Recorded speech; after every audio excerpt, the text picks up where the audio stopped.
So my name is Steve Ronnel, and I'm born and raised in Little Rock, a proud member of the Arkansas Jewish community.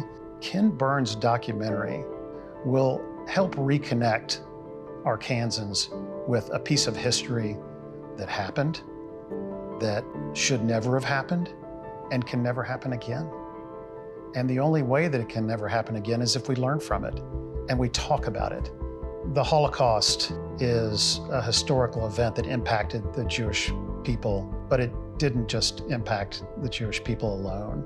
I am Caree Banton. I am an associate professor of African diasporic history here at the University of Arkansas, and I'm also the director of African and African American studies. The Holocaust and African diasporic people intersect in very interesting, direct and deliberate ways. We can talk about the fact that the United States and its treatment of African Americans, of indigenous people, and its overall race laws, segregation laws, Jim Crow laws, became the model for the Nuremberg laws.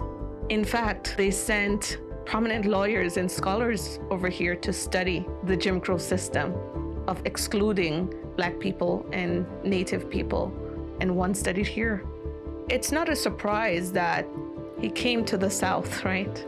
That the Jim Crow South was pretty much the site of the ways in which America tried to keep its population separate. The segregation of public schools, the exclusions from public life. All of this was very fascinating for Hitler and his crew in Germany. We can't just see the Nazi phenomenon as an exotic evil. We have to recognize that we can see ourselves in this if we look carefully. My name is Dr. Kevin Simpson. I'm Professor of Psychology at John Brown University. Psychology is often asking the questions at the individual level. So how do we explain people in extreme situations, but also in more normative as well? How do we look at these processes? How do we look at the political figures at the center of it? Activist groups who are trying to rally for more open border policy, this sort of thing. So these issues are still with us, right? We're recognizing this even in our own era, attitudes about the stranger, the perceived other, this sort of thing. That for me is another access point for my students, and I'm really excited to see this documentary get in front of them here in the coming weeks, so they can draw those parallels between the history 80 years ago and what we're seeing in our own political discourse today. The timing of this documentary in Arkansas is perfect. The FBI reported in 2019, there were more cases in Arkansas of extremism and anti-Semitism in 1 year than the previous 15 years combined. Things like a shootout with a white supremacist in Pine Bluff, the vandalism of a Hanukkah display in Hot Springs, the spray painting of Jewish businesses in Boonville and Harrison. These things were documented by the FBI, and the curve was off the charts. It was going the wrong way, and something needed to be done in Arkansas to address this. How do you address it? You address it through education. You educate.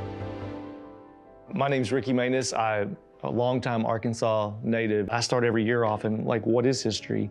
And we always talk about how if we don't learn it, and if we don't study it with the way that we can make an impact, history repeats itself. It runs in cycles, and we want to teach the Holocaust to bring awareness to what people went through, but also to build better citizens that can treat people better and create a better world for us to live in. My involvement in this legislative initiative started when my 16-year-old son, David, came to me one day distraught that he had been experiencing bullying, anti-Semitism, hate speech, just for being different, for being Jewish in Arkansas.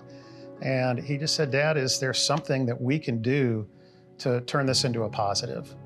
And we started on this path and this journey, just the two of us, and it wasn't long before we collided courses with like-minded civic leaders. I've kind of made it my mission to make sure the Holocaust is taught everywhere. It bothered me when I found out that Arkansas, it was not required. When we look at what's lacking maybe in a student's education, we might find gaps here and there. but particular to this history, as with many states, frankly, we don't show well. Arkansas doesn't show well. And I had tried for years to get my district to let me teach it differently, and Bentonville was very supportive. Bryant is very supportive, but making it a law was a big step. And what we found was really remarkable. No state in the Mid-South had a law like this.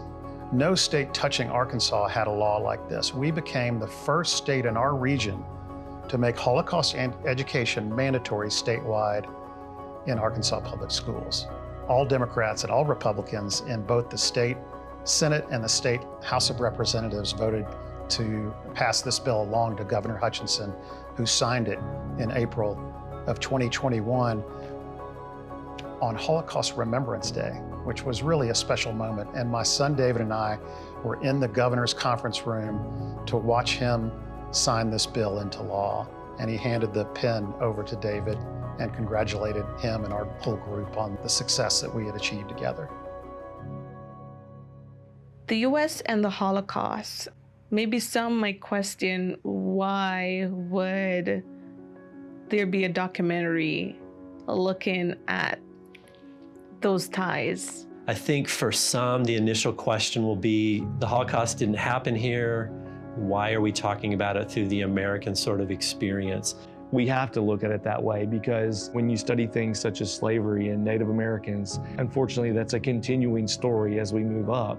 I went to a training for teaching the Holocaust, and we had a man and a wife there that were Holocaust survivors. So they survived 2 different camps, and they met in a refugee center, and then they got married, and they moved to Tennessee. And I still get emotional when I think about the wife's response to what it was like when she came to America, because she said the first thing she saw when she got off the bus in Tennessee was the Jim Crow signs. And she said the first words out of my mouth is I looked at my husband and said, look, they have a Hitler here too. Look at, for instance, African-American soldiers. African-American soldiers who had to fight against 2 fascist systems, right? The Double V campaign was an actual campaign among African-American soldiers, victory at home and abroad. That overlaps with our own treatment of Japanese Americans. I think maybe a lot of students in Arkansas don't know that we had 2 of these internment camps in the southeast part of the Delta in Arkansas.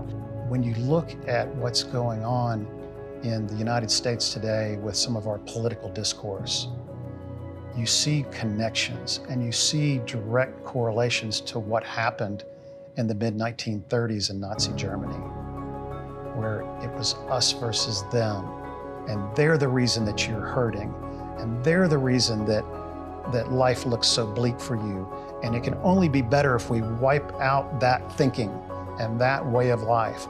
And we hear some of those same themes today. And so could it happen again? Absolutely. Could something like the Holocaust happen again? 100%. Unless we continue talking about it and teaching and understanding that we can do better as a society and we should do better.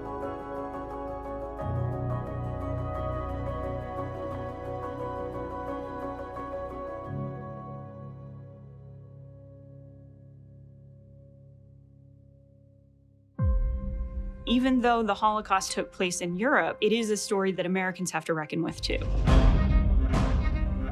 The primary goal was to get to the United States. The door was not wide open.